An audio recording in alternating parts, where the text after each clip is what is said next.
गुवाहाटी में पिछले 2 मुकाबले में एक चीज बड़ी कॉमन दिखी है। बारिश आती है लेकिन वो ट्रेलर लेकर आती है, क्योंकि असली बारिश रनों की आती है और वो राजस्थान की तरफ से आती है, यशस्वी जायसवाल की तरफ से आती है। और जी जी आ रहा है, उसका भी नाम आ रहा है, वैभव सूर्यवंशी की तरफ से आती है। इसी मैच का हम करेंगे रिव्यू। स्वागत है आपका ESPN cricket for time out Hindi में, और हमारे साथ मौजूद हैं अंबाती रायडू। बहुत बहुत स्वागत अंबाती आपका। मुकाबला सिर्फ एक ही चीज दिखी एक बार फिर, वही राजस्थान, वही वैभव सूर्यवंशी, और जो वैभव सूर्यवंशी ने पारी खेली है, ऐसा लगता है किसी भी बॉलर को आप ले जाइए, जसप्रीत बुमराह हो, हेजलवुड हो या अनुभवी भुवनेश्वर कुमार हो, पहली गेंद तो भाई बाउंड्री पार ही जाएगी। बहुत एक्सेप्शनल खिलाड़ी है। ऐसा टैलेंट मैंने तो नहीं देखा है बहुत सालों में। मतलब गूज बम्प्स वाली बैटिंग दिख रहा है। तो हर मैच में इम्प्रूवमेंट नज़र आ रही है, और स्पेशली टेम्परमेंट में इम्प्रूवमेंट नज़र आ रही है।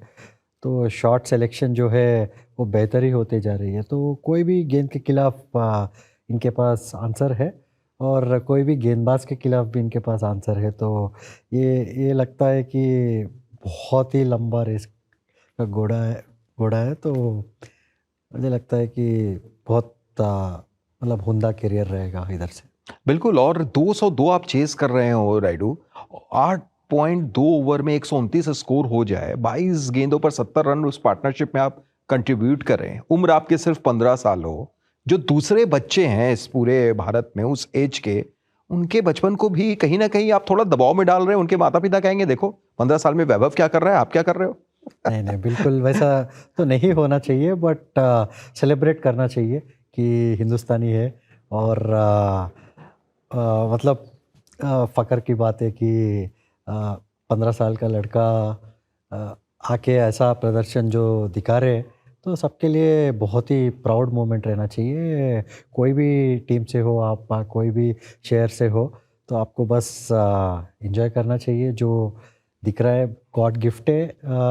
और बस उनको अपने डिसिप्लिन को, अपने प्रोसेस को बरकरार रखना पड़ेगा, और आगे जाके इम्प्रूव करते रहना पड़ेगा, क्योंकि ये गेम में स्टैग्नेंट नहीं हो सकते। तो बिल्कुल इधर से हर दिन छोटी छोटी इम्प्रूवमेंट्स लाते रहना पड़ेगा, उनके लाइफस्टाइल में भी और उनके क्रिकेट में भी।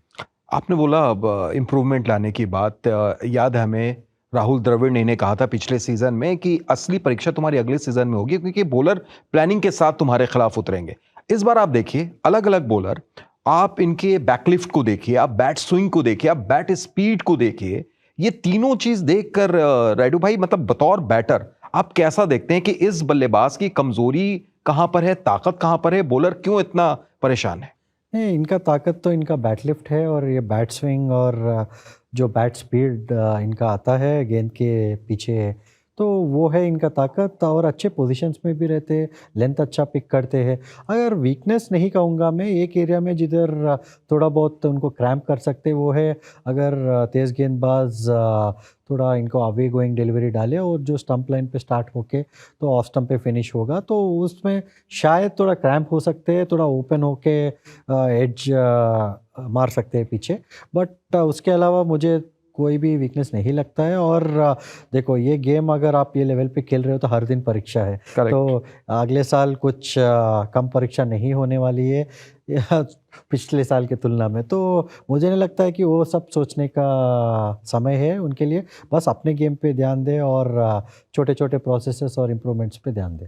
बिल्कुल, और ये जैसे जैसे वक्त बीतेगा, जैसे जैसे उनकी उम्र बढ़ेगी, ये सब कुछ और बेहतर उन्हें बनाता जाएगा रायडू भाई। और राजस्थान की तरफ अगर हम रुख करें, ऐसा लगता है कि एक बैलेंस टीम अब दिखाई दे रही है, क्योंकि आप बॉलिंग भी उनकी देखिए, रवि बिश्नोई के आने के बाद एक और इंप्रूवमेंट उनकी बॉलिंग में दिखाई दे रहा है, नांद्रे बर्गर हैं। और जब बैटिंग की तरफ हम आते हैं, हम स्टार्ट करें ध्रुव जुरैल से, नंबर 3 ऐसा लग रहा है कि उस पोजीशन को उन्होंने अपना बना लिया है।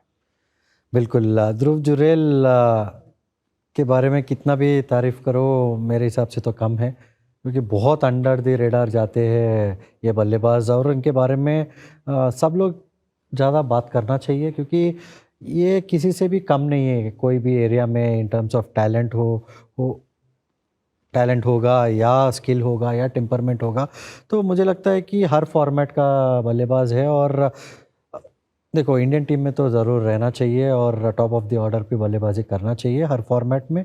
और हमें दिखा है कि पेस के खिलाफ, स्पिन के खिलाफ और प्रेशर जो हैंडल कर रहे थे तो लाजवाब है। मुझे नहीं लगता है कोई यंगस्टर इतना काबिलियत रखते हैं। इनका फुटवर्क भी बहुत ज़बरदस्त है। बहुत लोग बॉल बहुत अच्छी तरह मारते हैं, स्ट्राइकिंग बहुत अच्छी तरह करते हैं, बट जो हिसाब से राउंडेड गेम है इनका वो बहुत कम लोगों के पास है। बेशक है, और जिस हिसाब से राजस्थान खेल रही है 4 मैच 4 जीत, ये और भी बेहतर की तरफ ले जाएगा उन्हें। आरसीबी की तरफ से कहाँ आपको लगी चूक हुई, क्योंकि 7 विकेट 125 पे गिरा। उन्होंने स्ट्रेटेजिकली इंपैक्ट के तौर पर वेंकटेश अय्यर को लाया, सुयश शर्मा को नहीं लाया। वो भी उनके पक्ष में गया क्योंकि उनकी बदौलत 202 रन बने रजत पाटीदार और जिस हिसाब से वेंकटेश अय्यर ने पारी खेली। पर उसके बाद 202 रन आप नहीं डिफेंड कर पाए। क्या सिर्फ वैभव सूर्यवंशी या कोई कमी आप बॉलिंग में देखा आपने? नहीं, मुझे कुछ कमी नज़र नहीं आई है। कंडीशंस इनके खिलाफ थे, स्पेशली पहले 10 ओवर में बहुत मुश्किल था बल्लेबाजी करना। राजस्थान फिर भी अच्छा गेंदबाजी नहीं किए थे, थोड़ा शॉर्ट गेंदबाजी किए तो थोड़े रन आ गए थे। मगर मुझे लगता है कि सुयश शर्मा को लगाना चाहिए था। अगर आप भुवनेश्वर कुमार और पाटीदार के साथ 160-170 भी बनाते, मगर एक लेग स्पिनर बीच में रह के अगर 1-2 विकेट चटकाते तो फिर ज़्यादा इफेक्टिव रह सकता था। स्पेशली सूर्यवंशी के खिलाफ या ध्रुव जुरेल के खिलाफ सुयश डाले होते तो मुझे लगता है कि आरसीबी फिर भी बहुत ज़बरदस्त गेम खेले। इतना बैड डे होने के बावजूद आप बिल्कुल गेम में रहे लास्ट तक, वो दर्शाता है कि आप ज़बरदस्त क्रिकेट खेल रहे हैं इस वक्त। और आरसीबी को नॉर्मल कंडीशंस में अगर बारिश नहीं होगा और ये पहले बैटिंग नहीं करेंगे तो मुझे लगता है कि आरसीबी को हराना इतना आसान नहीं है, क्योंकि उनके पूरा वेल राउंडेड टीम है। हर डिपार्टमेंट में इनके पास प्लेयर है, हर कंडीशंस के लिए प्लेयर है। तो आरसीबी को डिफीट करना इतना आसान नहीं रहेगा। और यही बात अगर मैं आरआर के बारे में बात करूँ तो गुवाहाटी के कंडीशंस जो है उनको बहुत अच्छी तरह सूट किए और अहमदाबाद में भी सिमिलर विकेट पे खेले थे। तो ये जब सवाई मानसिंह में जाएंगे वो ग्राउंड पे जिधर उछाल कम है और बॉल भी थोड़े बहुत रुक के आती है तो उधर शायद थोड़ा स्ट्रगल हो सकता है ये टीम। तो ये ध्यान में रखना पड़ेगा इनको, क्योंकि हमेशा स्टार्ट अच्छा करते हैं आरआर। तो इधर से थोड़ा कंसिस्टेंसी बरकरार रखना पड़ेगा अगर आगे जाके एक फॉर्मिडेबल टीम के तौर पे उभरेंगे।